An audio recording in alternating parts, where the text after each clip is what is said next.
সুপ্রিয় শিক্ষার্থীরা, তোমরা সবাই কেমন আছো? আশা করি তোমরা সবাই ভালো আছো। তো আজকে আমরা আলোচনা করব সপ্তম শ্রেণীর ডিজিটাল প্রযুক্তি শিক্ষণ অভিজ্ঞতা 2 বুদ্ধিভিত্তিক সম্পদের ব্যবহার, সেশন 1 ব্যক্তিগত ও বাণিজ্যিক কাজে বুদ্ধিভিত্তিক সম্পদের ব্যবহার নিয়ে। তো বুদ্ধিভিত্তিক সম্পদটা কি?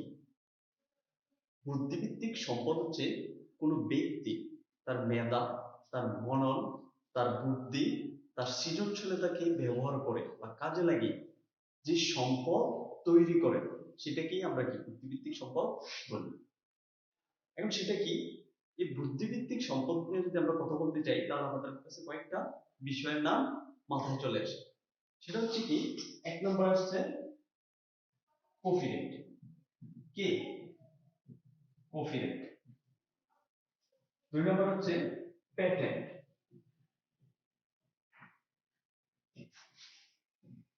তিন নম্বর হচ্ছে ট্রেডমার্ক।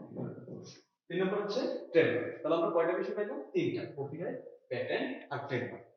এখন দেখো কপিরাইট কি।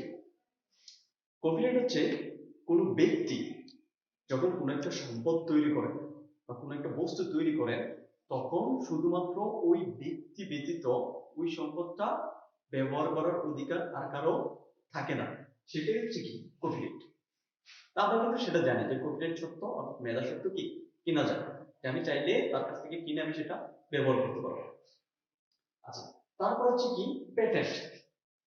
পেটেন্ট কি? পেটেন্ট হচ্ছে কোনো একটা ব্যক্তি কোনো একটা বস্তু বা কোনো একটা সম্পদ তৈরি করলো। এখন সে যে সম্পদটা তৈরি করলো সেটা চাইলে অন্য কেউ ব্যবহার করতে পারবে, তার ব্যক্তিগত কাজে ব্যবহার করতে পারবে। কিন্তু যদি সে বাণিজ্যিকভাবে ব্যবহার করতে চায় বা বাণিজ্যিকভাবে লাভবান হতে চায় তাহলে তাকে কি করতে হবে? তাকে নির্ধারিত পরিমাণে একটা মূল্য পরিশোধ করতে হবে। আর তিন নম্বর হচ্ছে ট্রেডমার্ক। ট্রেডমার্ক কি? ট্রেডমার্ক সম্পর্কে কিন্তু আমরা মোটামুটি সবাই জানি যে আমরা যখন দোকান থেকে কোনো বিস্কিট বা কোনো চিপস বা কোনো পণ্য কিনি সেটার মধ্যে দেখবা বড় করে তাদের নাম লেখা থাকে, তারপরে তাদের লোগো দেওয়া থাকে, তারপর তাদের স্লোগান দেওয়া থাকে। তাহলে এই যে লোগো ব্যবহার করবো, এই লোগোটা থেকেই কি আমরা বলতে পারি যে এই প্রোডাক্টটা বা এই পণ্যটা হচ্ছে কি ওই কোম্পানি। তার মানে হচ্ছে কি এই লোগোটা দ্বারা বা এই প্রতীকটা দ্বারাই ওই কোম্পানিটাকে আইডেন্টিফাই করা যায় বা চিহ্নিত করা যায়। আর সেটাই হচ্ছে কি ট্রেডমার্ক। আচ্ছা, এবার দেখো তোমাদের পাঠ্য বইয়ে দেখো বলা আছে কি ময়মনসিংহ গীতিকার নাম দেওয়া আছে। ময়মনসিংহ গীতিকা কি? ময়মনসিংহ গীতিকা হচ্ছে একটি মূলত সংকলন গ্রন্থ যাতে ময়মনসিংহ অঞ্চলের পালাগান লিপিবদ্ধ করা হয়েছে। এই পালাগানগুলো প্রাচীনকাল থেকে মানুষের মুখে মুখে প্রচারিত হয়ে আসছিল অঞ্চলে। এই বুদ্ধিভিত্তিক সম্পদ প্রথমে চন্দ্রকুমার সাহা সংগ্রহ করেন। এরপর ডক্টর দীনেশচন্দ্র সেন সবগুলো পালাগান একত্র করে সম্পাদনা করেন এবং গ্রন্থাকারে প্রকাশ করেন। যদি এই কাজ না করা হতো তাহলে আজ হয়তো আমরা এই অসাধারণ সংকলন পেতাম না। তাহলে দেখো এই যে ময়মনসিংহ গীতিকা, এটা হচ্ছে একটা সংকলন গ্রন্থ। আর এটা কি করছে, ওই ময়মনসিংহ অঞ্চলের যতগুলো পালাগান ছিল মানুষের মুখে মুখে যে প্রচলিত যে পালাগান গুলো ছিল সেগুলো কি করছে চন্দ্রকুমার সাহা এরপর ডক্টর দীনেশচন্দ্র সেন সবগুলোকে একত্র করে একটা গ্রন্থ তৈরি করছে। আর সেই গ্রন্থটার নাম হচ্ছে কি ময়মনসিংহ গীতিকা। এটার ফলে কিন্তু আমরা কি ওই যে ময়মনসিংহের যেই প্রচলিত যে পালাগানগুলো ছিল বা যে ঐতিহ্যবাহী পালাগানগুলো ছিল সেগুলো কিন্তু আমরা সহজেই কি পেয়ে যাচ্ছি। তো এইভাবে চাইলে তোমরা তোমাদের এলাকায় যে সাংস্কৃতিক যে সম্পদগুলো আছে বা মানুষের মুখে যে প্রচলিত যে সম্পদগুলা যেগুলা বহুকাল ধরে কি চলে আসছে সেই সম্পদগুলো চাইলে তোমরা সংগ্রহ করে রাখতে পারো। তাহলে এটা তোমাদের একটা বুদ্ধিভিত্তিক সম্পদ হবে। আচ্ছা, এবার আসো তোমাদের পাঠ্য বইয়ে একটা গল্প দেওয়া আছে। গল্পটা আমি সাধারণত বলতেছি যে হাসির বাবা আফজাল হোসেন, তার একটি কি আছে দই কারখানা আছে। সেখান থেকে দই বাণিজ্যিকভাবে সে বিক্রি করে। তার দইয়ের নাম হচ্ছে হাসি দই। এখন আরেক ব্যক্তি সেই প্যাকেটটাকে হুবহু ওই প্যাকেটের মতো করে হুবহু ওই রং ব্যবহার করে ওই ফন্ট বা ওই লেখা ব্যবহার করে কি করছে বাজারে বাণিজ্যিকভাবে তার দইটা চালিয়ে দিচ্ছে। সেটার ক্ষেত্রে কি করছে, শুধু হাসির যে রসিকটা ছিল ওইটা কেটে হাঁস দই করে দিছে। এখন দেখো, হাসি দই হাসি দই হচ্ছে আফজাল হোসেনের একান্ত নিজস্ব বুদ্ধিমত্তা দিয়ে কিন্তু তৈরি। সে দইয়ের যে ফর্মুলা, অর্থাৎ কিভাবে দইটা তৈরি করছে, কি কি ইনগ্রেডিয়েন্ট উপাদান সেটার মধ্যে আছে, সেগুলো কি, সেগুলো শুধুমাত্র ওই আফজাল হোসেনই জানে। সেটা কিন্তু ওই যেই ব্যক্তি হাঁস দই বাজারে ছাড়ছে তিনি কিন্তু জানেন না। তাহলে এই ক্ষেত্রে কি, সে যে কাজটা করলো হাঁস দই, অর্থাৎ হুবহু ওই রকম প্যাকেট, ওই রকম রং, ওই রকম লেখা রেখে যে বাজারে যে হাঁস দই ছাড়লো, তাহলে তার এটা কি বুদ্ধিভিত্তিক সম্পদের অপব্যবহার হলো। আচ্ছা, এখন এটা দেখে হাসি কিন্তু একটু দুশ্চিন্তা ছিল। হাসির বাবা কি বললো, যে আমাদের দুশ্চিন্তার কোনো কারণ নেই, কারণ আমাদের হাসি দইয়ের স্বাদ অন্যান্য দইয়ের স্বাদের তুলনায় অনন্য। তার কারণ হচ্ছে কি, তার একটা কনফিডেন্স আছে, তার একটা আত্মবিশ্বাস আছে যে আমি যে ফর্মুলা দিয়ে বা আমার যে মেধা দিয়ে আমি যে দইটা তৈরি করছি সেটা অন্য কোনো দইয়ের সাথে মিলবে না। তো এই কারণে এই দই তৈরির কৌশল ফর্মুলা হচ্ছে কি একটি বুদ্ধিভিত্তিক সম্পদ। যারা আমাদের কোম্পানির দই নকল করে প্রায় হুবহু একই নামে বাজারে ছেড়েছে, আমি দ্রুত আমার একজন উকিল বন্ধুর সাথে পরামর্শ করে আমি আইনি ব্যবস্থা গ্রহণ করব। তাহলে এই থেকে আমরা কি বুঝলাম, যে আমাদের কোনো বুদ্ধিভিত্তিক সম্পদ যদি অন্য কেউ ব্যবহার করে তাহলে সেটার জন্য কি আমরা প্রতিকার প্রতিকার ব্যবস্থামূলক কিছু করতে পারবো বা আইনি ব্যবস্থা নিতে পারবো। আচ্ছা, এরপর দেখো আমরা পরবর্তীতে পেজে আসি। আসার পর দেখো হাসির বাবা কি বলছে, যেহেতু আমাদের ট্রেডমার্ক করা আছে, তাই যারা আমাদের এই বুদ্ধিভিত্তিক সম্পদ নকল করে বাণিজ্যিকভাবে ছেড়েছে তাদের অবশ্যই ক্ষতিপূরণ দিতে হবে এবং বাণিজ্যিক পণ্য এই বাজারে বিক্রি করা বন্ধ করতে হবে। হাসি এখন একটু দুশ্চিন্তা মুক্ত হবে। তাহলে দেখতে পাচ্ছ কি, যে যদি তোমার কোনো বুদ্ধিভিত্তিক সম্পদ অন্য কেউ ব্যবহার করে, তাহলে তোমার সেটা যদি ট্রেডমার্ক করা থাকে তাহলে সেটা কি করতে পারবো, তোমরা চাইলে যে কোনো মুহূর্তে আইনি ব্যবস্থা নিতে পারবো, তার বিরুদ্ধে অ্যাকশন নিতে পারবো। আচ্ছা, এরপর দেখো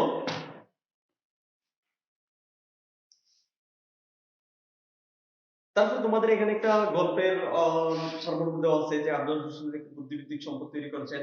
তিনি যে ফর্মুলা ব্যবহার করে হাসি দই তৈরি করেছেন সেটি অন্য দইয়ের ফর্মুলা থেকে ভিন্ন। তাহলে এটি হচ্ছে একটি বুদ্ধিভিত্তিক সম্পদ।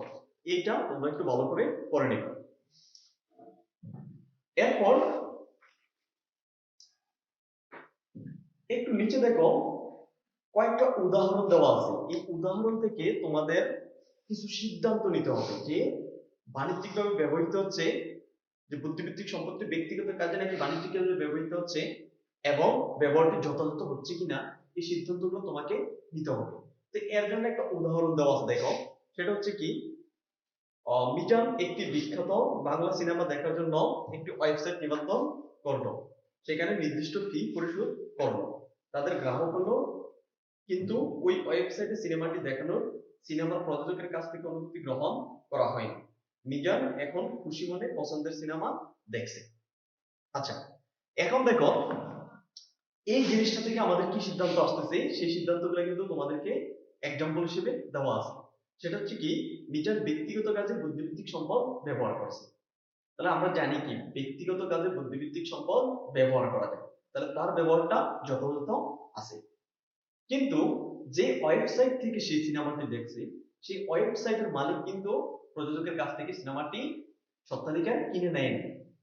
তাহলে সে কি করলো, সে অন্যায় করলো। কারণ তার উচিত ছিল কি, সে যেহেতু বাণিজ্যিকভাবে লাভবান হবে বা বাণিজ্যিকভাবে সেটাকে প্রচার করবে, তাহলে সেক্ষেত্রে কি তার উচিত ছিল প্রযোজকের কাছ থেকে কিনে নেওয়া। আচ্ছা, এরপরে খ নাম্বার দেখো, মৃত্যু প্রয়োজনীয় একটি সফটওয়্যার অনলাইনে খুঁজতে গিয়ে দেখলো 50 টাকা দিয়ে সফটওয়্যারটি তৈরিকারক কোম্পানি থেকে লাইসেন্স কিনে নিতে হবে। মৃত্যুর বন্ধু হেনা বলল, আমার কাছেই সফটওয়্যারটি আছে, কেনার কোনো প্রয়োজন নেই, তুই আমার থেকে সফটওয়্যারটি কপি করে নিস। মৃত্যু বলল, এটা একদম উচিত হবে না, সফটওয়্যারটি কেনার যথাযথ ওয়েবসাইটে গিয়ে সেটার লাইসেন্স কিনে নিয়ে মৃত্যু এখন ব্যবহার করছে। তাহলে দেখো এই জায়গায় তোমাদের কি কি সিদ্ধান্ত আছে সেগুলো তোমরা পরবর্তী ক্লাসে লিখে নিয়ে আসবে। জাস্ট আমি একটু তোমাদের বোঝার সাথে একটু বলতেছি যে এখানে মৃত্যুর কাজটি যথাযথ কাজ হয়েছে, যে আমরা যখন কোনো সফটওয়্যার ব্যবহার করব বা কারো কোনো সম্পদ ব্যবহার করব, তার থেকে আমরা স্বত্বাধিকার বা মেধা স্বত্বটা আমরা কিনে নেব, যাতে আমাদের কোনো আইনি সমস্যায় পড়তে না হয়, বা আমাদের বিরুদ্ধে কোনো আইনি ব্যবস্থা বা আমাদের কোনো ক্ষতি করতে না পারে। আচ্ছা, এরপর দেখো, একটি বিখ্যাত কোমল পানীয় তৈরি কোম্পানি তাদের ফর্মুলা বাংলাদেশের একটি বাজারজাতকরণ কোম্পানির কাছে চুক্তিবদ্ধভাবে প্রদান করেছে, কিন্তু অন্য আরো একটি কোম্পানি সেই একই কোমল পানীয় নামে বাজারে পণ্য বিক্রি শুরু করলো। তখন যেই কোম্পানি ফর্মুলা কেড়ে নিয়েছিল তারা আদালতের দ্বারস্থ হল। তাহলে এটি নিঃসন্দেহে একটা যথাযথ কাজ হয়েছে, কারণ আমার যে বুদ্ধিভিত্তিক সম্পদ বা আমার মেধা কাজে লেগে যে সম্পদটা তৈরি করছি, সেটা একান্তই আমি ব্যবহার করতে পারবো। এখন আমি যদি কারো কাছে আমার এই ফর্মুলা বা আমার এই সম্পদটা বিক্রি করি, তাহলে সেটা কি আমি করতে পারবো, কিন্তু অন্য কেউ তো সেটা করতে পারবে না। তো এটার জন্য দেখো, এই যে বলা হয়েছে যে অন্য কেউ কি করছে, এটা হুবহু করে বাজারে ছেড়ে দিয়েছে। এটার জন্য তোমরা বাস্তবে দেখবা, একটা এক্সাম্পল আমি তোমাদেরকে বাস্তব থেকে দিচ্ছি। সেটা যে আমরা সবাই সার্ফ এক্সেল ব্যবহার করি না? সবাই কিন্তু আমরা বাসা বাড়িতে সার্ফ এক্সেল ব্যবহার করি। এবং সার্ফ এক্সেলে দেখবা অরিজিনাল যে সার্ফ এক্সেল, আমরা ছোটবেলা থেকে যে সার্ফ এক্সেল ব্যবহার করে আসছি, সেটার নাম ছিল SURF, তারপর ছিল এক্সেল। এটা ছিল কি সার্ফ এক্সেল বানানটা। এখন বর্তমানে কিছু অসাধু ব্যবসায়ী হুবহু সেম রং, সেম লোগো, সবকিছু একই রেখে, লেখার কালার সেম রেখে তারা কি করছে, ইউ এর পরিবর্তে এস লিখে বাজারে ছাড়ছে। এখন যারা স্বাভাবিক ভালো পড়তে জানে না, বা অনেক সময় যারা পড়তে জানে, তারাও কিন্তু ধোকায় পড়ে যাচ্ছে যে ইউ আর এ, এই দুইটা জিনিস পার্থক্য, একটু সিলি একটা পার্থক্য, এই পার্থক্যটা তো করা যায় না সহজে। তো এভাবেই কিন্তু আমাদের কি প্রতিনিয়ত ধোকা দিয়ে যাচ্ছে।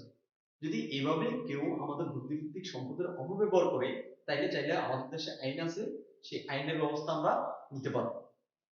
আচ্ছা, তারপর হচ্ছে আরেকটি উদাহরণ দেওয়া আছে, সেটা হচ্ছে কি, রায়হান একটি ভ্রমণ বিষয়ক বই লিখেছে নিজের বিভিন্ন পরিদর্শন করা স্থানের অভিজ্ঞতা নিয়ে।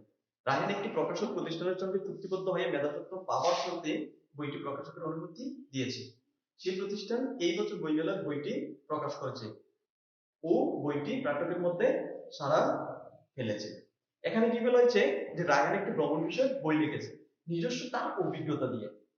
সেই যে যে দর্শন জায়গাগুলো দর্শন করেছে, দেখেছে, সেই অভিজ্ঞতা থেকে কি একটি বই লিখেছে।